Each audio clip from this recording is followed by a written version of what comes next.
एक सार्वजनिक चिट्ठी जिसे ज्योति सिंह अपने सोशल मीडिया के जरिए पवन सिंह के लिए लिखती हैं और कहती हैं कि अब ऐसा प्रतीत हो रहा है कि अपने जीवन लीला को खुद से मैं समाप्त कर दूं, क्योंकि आपने मुझे ऐसी परिस्थिति में डाल रखा है।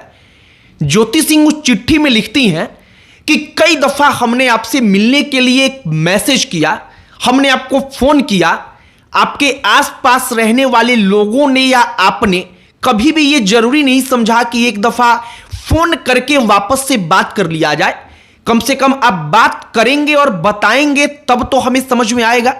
ज्योति सिंह कहती हैं कि हमने ऐसा कौन सा पाप किया है कि मैं आप तक पहुंच ही नहीं सकती, आप मुझसे बात नहीं कर सकते। और जब ज्योति सिंह ये लिखती हैं तो उसमें एक और बात का जिक्र है। वो कहती हैं कि आपने जब पहली दफा छोड़ा था तो आपने मुझे वापस नहीं बुलाया होता। लोकसभा चुनाव के दौरान आपने झूठा वादा करके हमको वापस से अपने पास बुलाया और चुनाव खत्म हुआ तो आपने वापस से मुझे छोड़ दिया। और ज्योति सिंह कहती हैं कि मैं आपसे विनती करती हूं कि कम से कम एक बार आप जरूरी समझ करके हमसे फोन पर बात कर लीजिए, मैसेज कर लीजिए, किसी प्रकार से संवाद स्थापित करिए। जब ज्योति सिंह का यह पत्र वो डालती हैं तो सोशल मीडिया पर चर्चाएं शुरू होती हैं, कहानियों का दौर शुरू होता है।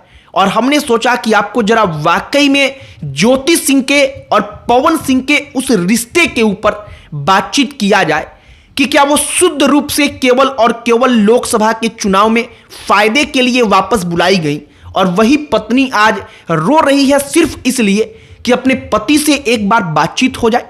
सब पर चर्चा करेंगे, लेकिन आगे बातचीत करने से पहले हमारा नमस्कार स्वीकार करिए। हमारा नाम मोहित कुमार सिंह है। सबसे पहले ज्योति सिंह क्या लिखती हैं आप जरा उसे सुनिए।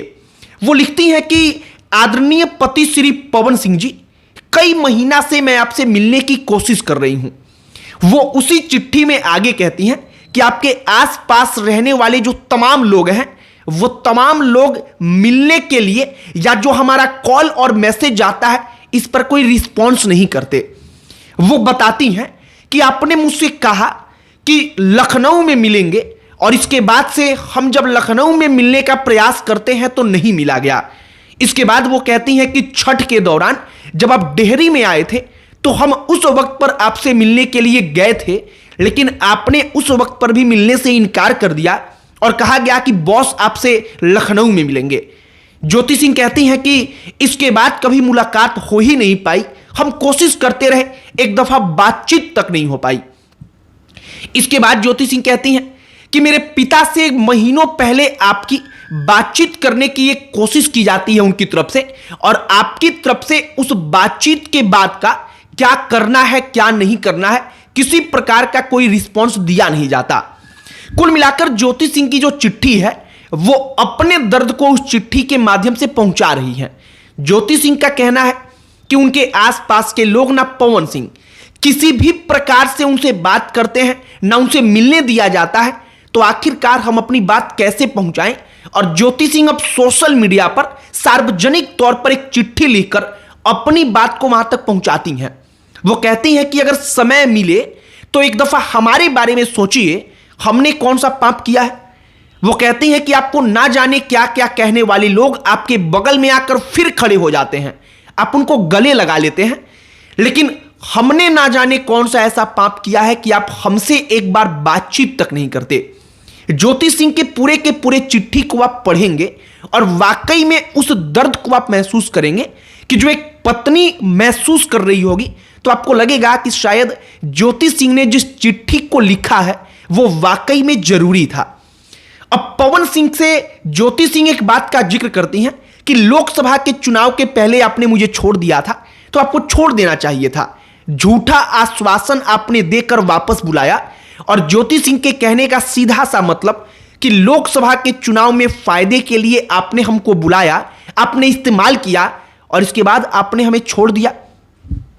अब आप एक बात समझिए कि पवन सिंह सुपरस्टार के तौर पर चाहे जितने बड़े बन जाएं, जब भी परिवार के तौर पर बात होती है तो खेसारी लाल यादव को हमेशा भोजपुरी इंडस्ट्री में पहले नंबर पर रखा जाता है। और इसका यही कारण है कि खेसारी पर लाख आरोप लगा हो, लाख हीरोइंस ने खेसारी के ऊपर लांछन लगाया हो, लेकिन खेसारी लाल यादव अपनी पत्नी, अपने परिवार को लेकर हमेशा पॉजिटिव तौर पर मीडिया के सामने आए हैं और हमेशा पॉजिटिविटी उन्होंने क्रिएट करके रखा है। जबकि पवन सिंह का एकदम उल्टा है। उनका नाम ना जाने कितनी हीरोइनों के साथ जुड़ा, यह कोई बड़ी बात नहीं है किसी सुपरस्टार के लिए, लेकिन अपनी पत्नी के साथ जो उनका रिश्ता रहा, और सिर्फ एक पत्नी के साथ नहीं बल्कि पहली पत्नी का हश्र क्या हुआ हर कोई जानता है। इसके अलावा जिन जिन लड़कियों के साथ वो रिश्ते में रहे, उन लोगों ने क्या आरोप लगाए, ये सब कुछ सबके सामने है। अक्षरा सिंह उसका उदाहरण है, और अब ज्योति सिंह। और इन तमाम चीजों के बाद एक सवाल उठता है कि क्या वाकई में पवन सिंह पारिवारिक तौर पर अगर आप देखेंगे तो इस दुनिया के सबसे असफल सुपरस्टारों में से एक हैं। फिलहाल ज्योति सिंह जो है, वो ज्योति सिंह कहती हैं कि ऐसा लग रहा है कि मैं अपनी जीवन लीला को खुद समाप्त कर लूं। मतलब अब यहां पर रहने का, जीने का मन नहीं करता है।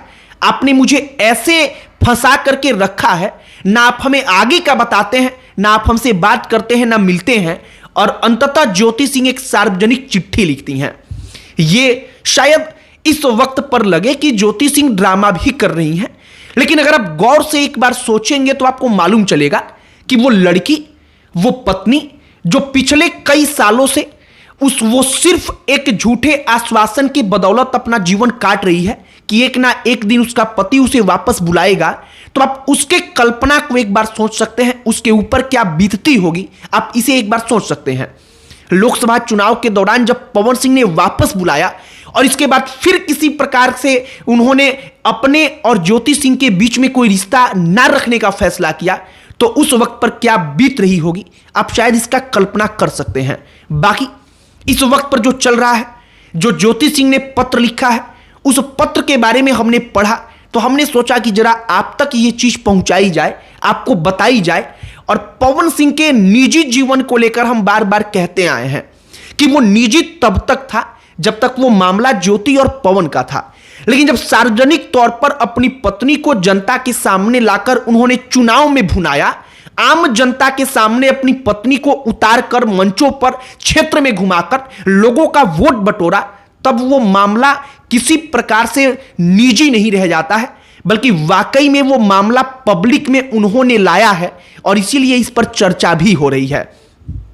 बाकी हमने आपको ज्योति सिंह के पत्र की पूरी कहानी बता दी है। आपकी प्रतिक्रिया क्या है? एक पत्नी क्या सोच करके वो पत्र लिखती है? क्योंकि ये पत्र ऐसा है कि किसी नारी के, किसी महिला के पूरे इज्जत को तार तार कर सकता है। उसके बावजूद वो महिला कितनी मजबूर होगी जो ऐसा पत्र लिखती है। आपकी इस पर जो भी प्रतिक्रिया है, आप जो सोच पा रहे हैं, कमेंट बॉक्स में लिखकर बताइएगा। बाकी इस वीडियो को यहीं पर समाप्त करते हैं। अन्य कोई टॉपिक जिस पर आप चाहते हो कि हम वीडियो बनाएं, उसे भी कमेंट बॉक्स में लिखकर बताइएगा। बाकी अंत में हमारा परिचय, हमारा नाम मोहित कुमार सिंह है। बहुत बहुत धन्यवाद।